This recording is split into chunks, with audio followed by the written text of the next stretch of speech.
Now, that kind of conduct is completely unacceptable. So if the companies have broken the law, there will be legal action. And because it's clear this market is under-regulated, we're going to put that right to ensure customers get a better deal. But we won't just wait for that. I'm announcing immediate support for vulnerable heating oil customers today, providing £53 million for those households that are most exposed. Fourth, we are pushing ahead with our long-term plan to build Britain's energy security and independence, because otherwise we will continue to be subject to wild fluctuations in oil and gas prices. We've already brought in £90 billion of investment in clean British energy, and that's enough to power the equivalent of over 20 million homes. Just last week, we committed to reforming regulations so we can fast-track new nuclear power stations. Now, this has been opposed every step of the way by those who want to resist the push for clean energy. They did the same throughout the entire period of the last government, and they won. But we see here, as we did with Ukraine, that this is a vital cause.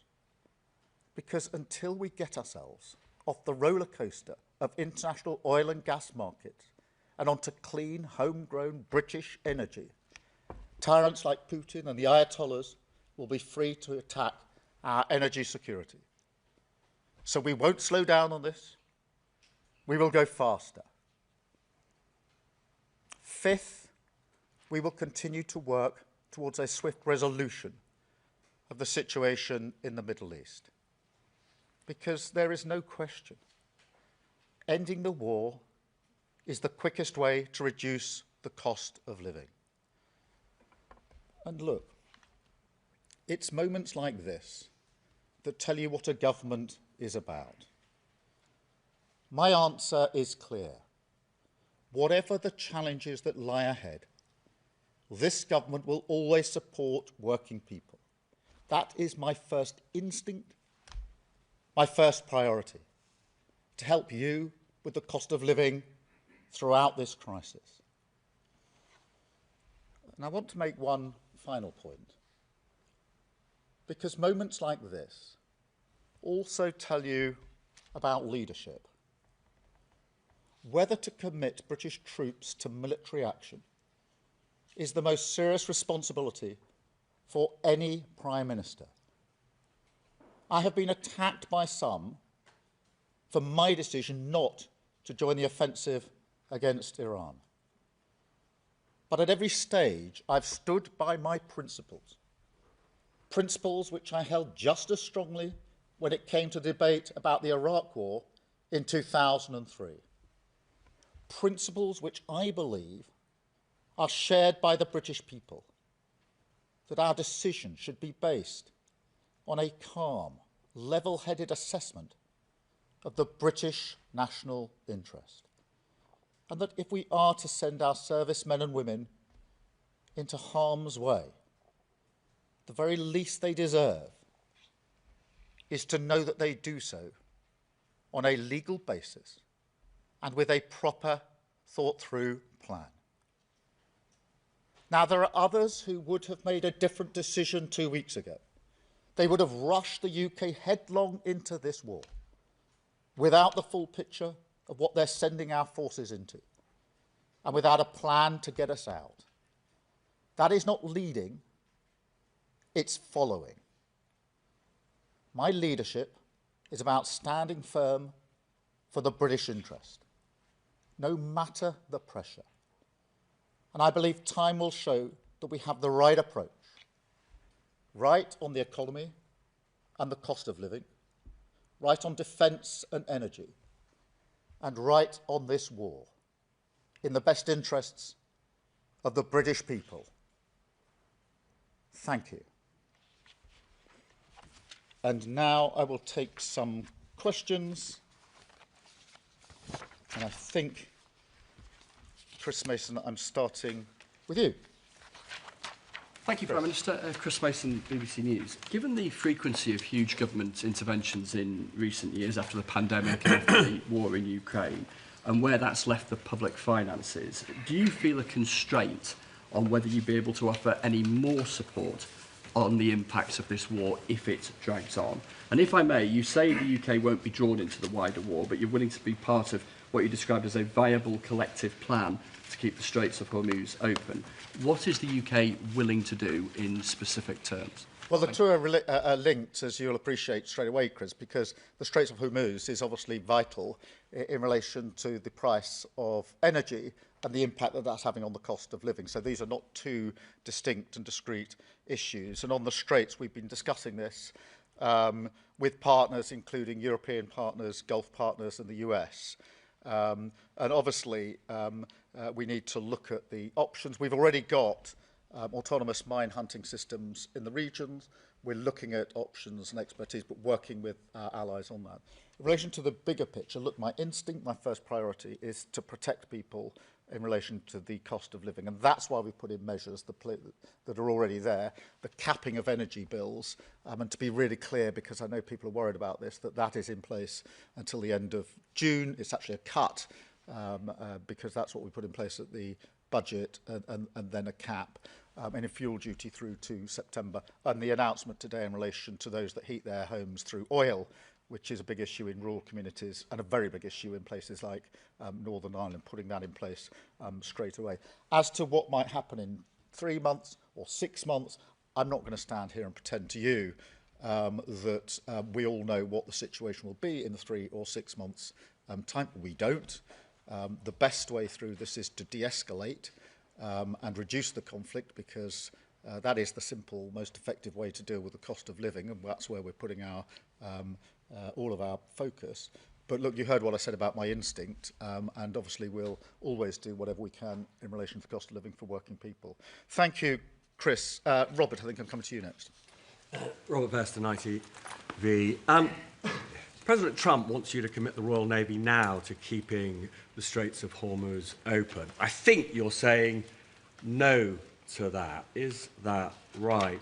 And then, separately, you'll have seen the picture that ITV published of Epstein with Mandelson and the former Prince Andrew in their dressing gowns. Why, in Jonathan Powell's words, did you rush that appointment, given that Karen Pierce was prepared to stay for a few months, and that's what the US president wanted? Let me deal with the Straits of Hormuz, because obviously that's one of the pressing issues of the day. It's something I discussed with President Trump yesterday on the phone. There have been discussions going on in relation to a viable plan. We want to make sure that that involves as many partners as possible. That's been our stated objective here, particularly talking to European partners, inevitably talking to Gulf partners and to the US, because we need a credible, viable plan if we can. And as I said a moment ago, this is, to say the least, not easy.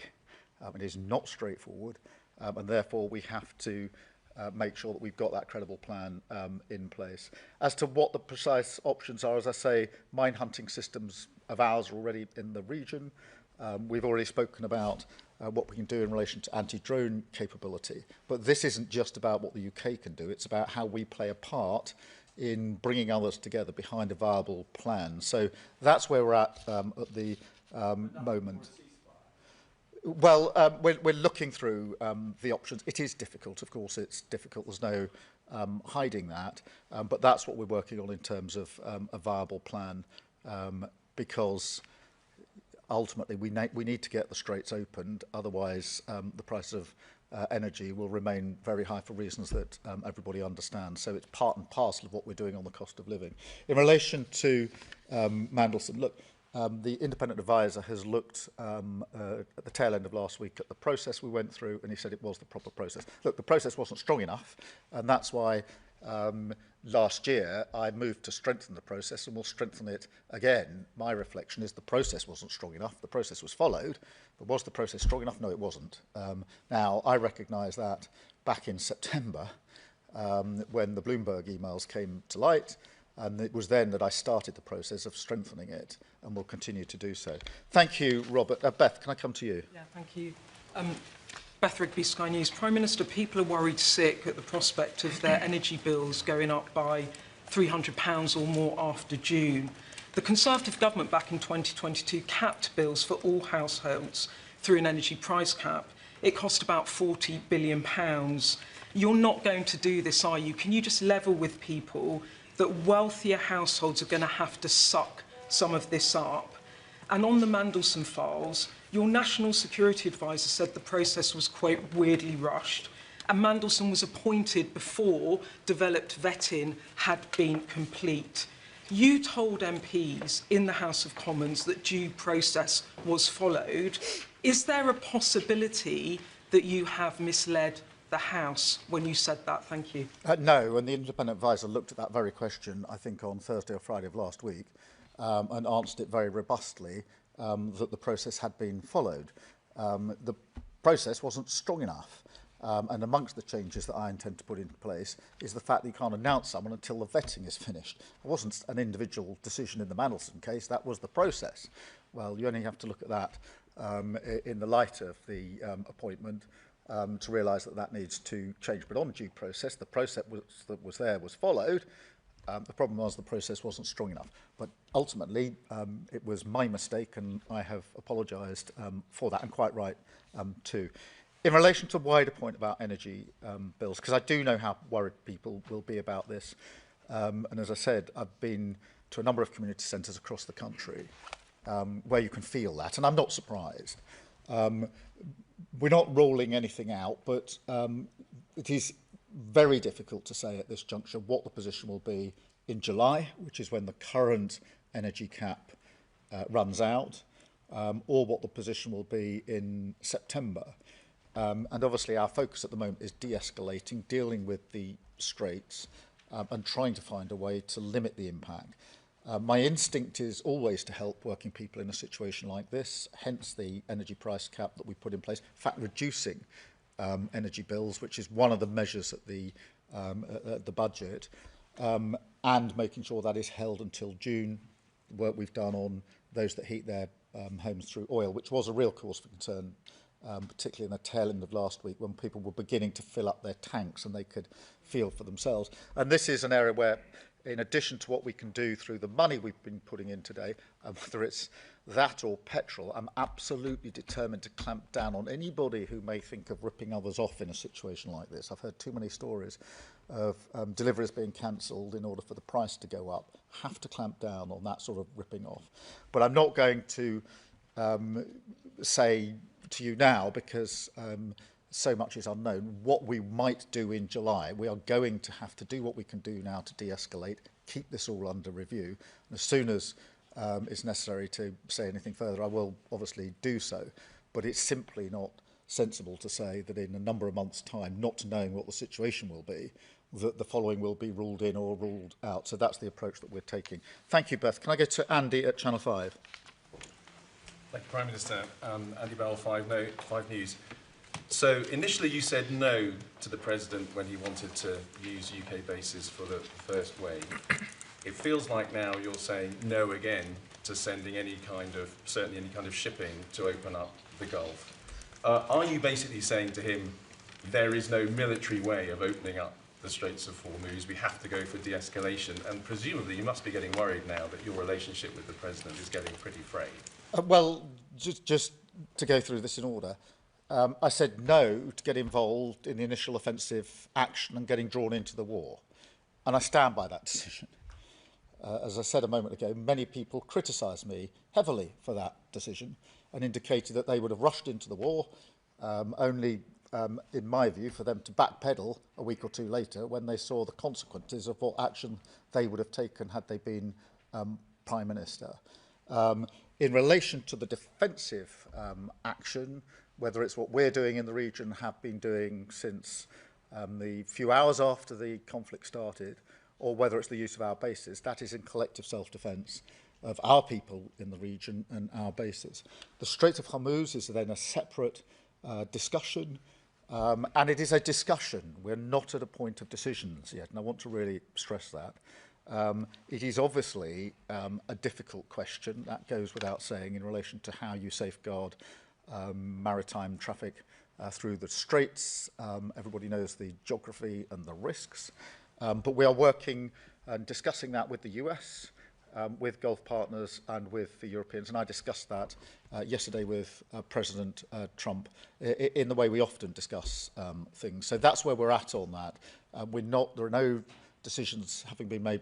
It'll have to be something which is agreed by as many partners as possible, is my strong view. And we're not at that stage yet, but we are working hard. I discussed it with President Trump yesterday in the way that you would expect between two allies and two leaders. And as soon as there's more to report, I will make sure that you have that.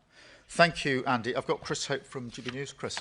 Thank you, Prime Minister. GB News viewers are very, very worried about petrol prices, as you might understand. They don't understand why you won't open up oil and gas fields to try and bring down the cost, mitigate that against, of course, the dash to net zero. Why not open up those oil and gas fields? And just on the special relationship, if 1 is bad and 10 is good, how would you rank your special relationship right now with Donald Trump? Well, in relation to, I do know how anxious your viewers and everybody else will be in relation to their energy bills, because there's a conflict going on. They will have their own views and worries about the extent of that conflict. And many are worried that it escalates rather than de-escalates. I'm clear we need to de-escalate. In relation to their bills in the here and now, we are taking measures to protect them. And I want to just make that clear for all your viewers, because for the next 3 months, their bills will come down and be held down. And they need that reassurance, because some are worried that they're going to go up next week or next month. That won't happen. Obviously, we'll have to keep under review what happens elsewhere. If they're oil-based, and some of your viewers will be, the announcement I've made today is to give them help with that, because already their bills are going up and they're not within, or they wouldn't otherwise be within the scheme. On oil and gas in the North Sea, obviously that's going to be part of the mix for many years to come, so there's no difference of position there. We did make progress on what's called tiebacks. Your viewers may have seen that or not, but that basically allows further access into oil and gas in the North Sea, so that's already in place. But the question I'm answering or trying to address at all times is what are the measures that are actually going to take money off bills now or in the foreseeable future? And that is by ensuring that we've got a better mix of renewables and that we go to renewables. And there's no denying, because we've seen this firsthand now. We saw it in Ukraine. We saw it in the 12 Days War. We're seeing it again now. If you're on the international market for oil and gas, you're vulnerable to the price going up on the international market, because we, the UK, have little control over that. And our North Sea oil doesn't give us control over that, because we sell onto the market. What gives us control is renewables, our own homegrown energy, which is then more secure and more independent, which is why I think that we should go further and faster in relation to renewables. Let's get control of our own energy, so that whatever's happening on the world, we control what's happening in this country. And I think for many people, they'd say, by whatever means you do it, get control of energy, so I don't have to keep worrying that my bills are going to go up and down. I want to get to that place as quickly as possible, Chris. Thank you very much.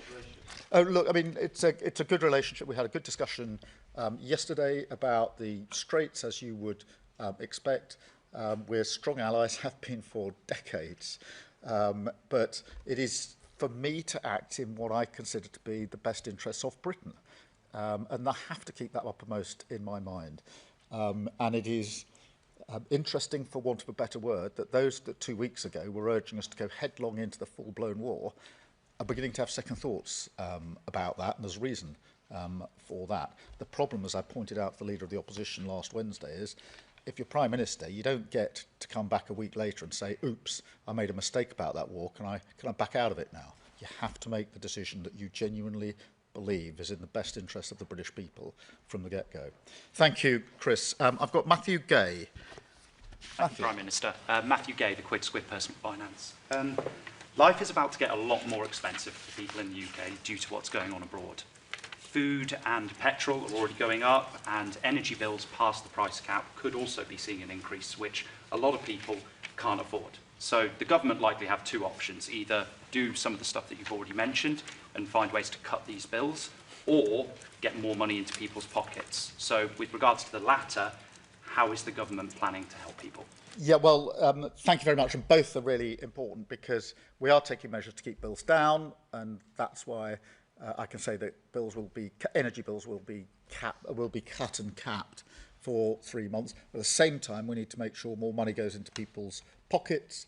That's why we've done a lot of work on things like the minimum pay, to make sure that that goes up, as it will go up in April, so people have got more money in their pockets. It's very important that we point out that wages are going up higher under this government than they went up under the first 10 years of the last government, because it will be a question of, for most people, how much am I getting in on a monthly basis, and can I meet the bills that I've got to pay on a monthly basis. And just to be clear, because I do think this is important, when I was growing up, we didn't have enough money in my house to pay our bills.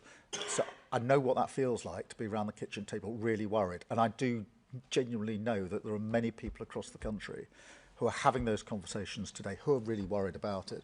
And that's why it's important that I reiterate that my instinct, my first priority, is to do whatever we can to protect them, whether that's cutting or holding bills, or whether it's making sure they've got more money in their pocket in the first place. Thank you so much. I've got Jason Groves, Daily Mail.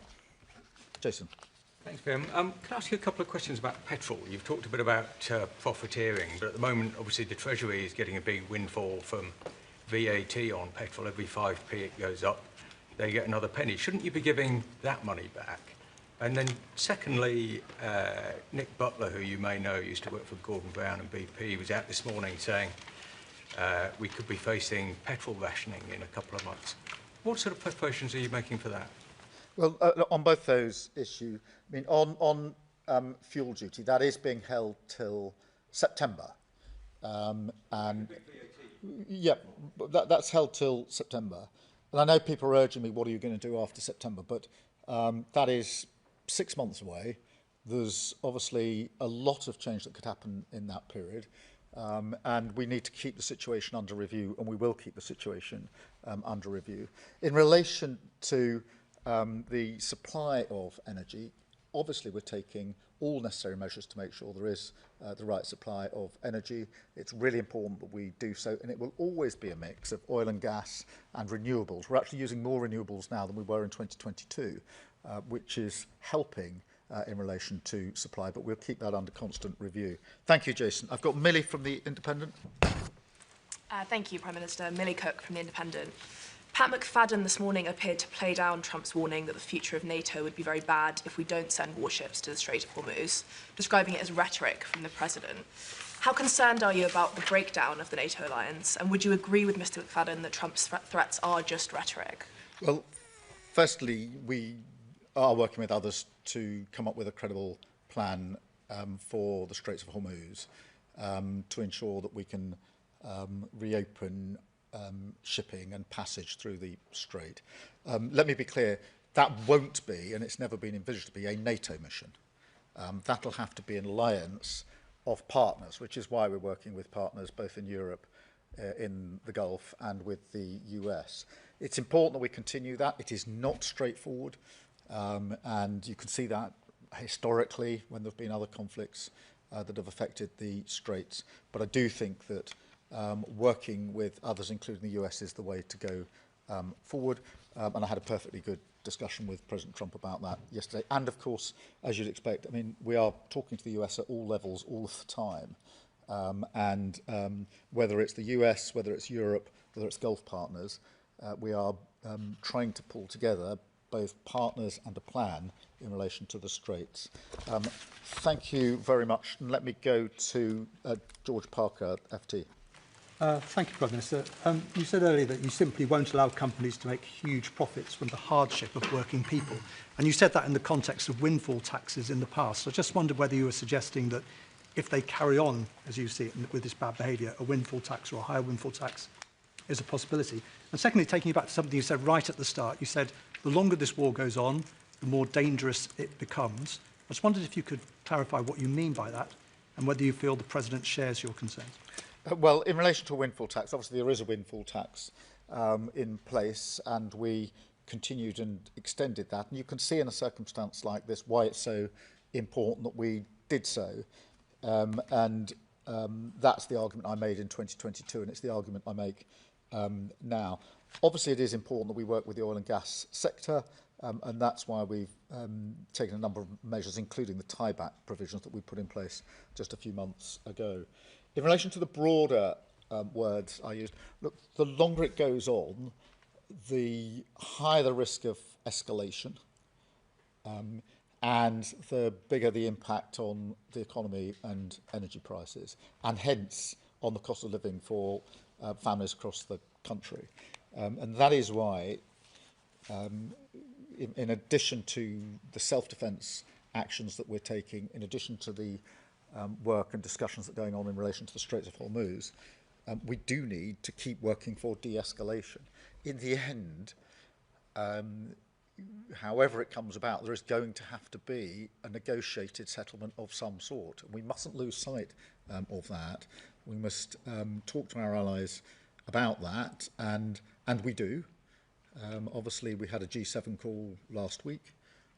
I spoke to the President over the weekend, but I'm clear in my mind that the longer it goes on, the more difficult it becomes, and therefore I'm doing everything I can to work to a resolution of this, but I'm not going to stand here and pretend to you that that is straightforward, that is easy, but we do what we do best, which is to work with our allies, whether that's the US, Europe, or the Gulf, and slightly further afield in the coalition of the willing, to bring about that end. Thank you all very much indeed. Thank you.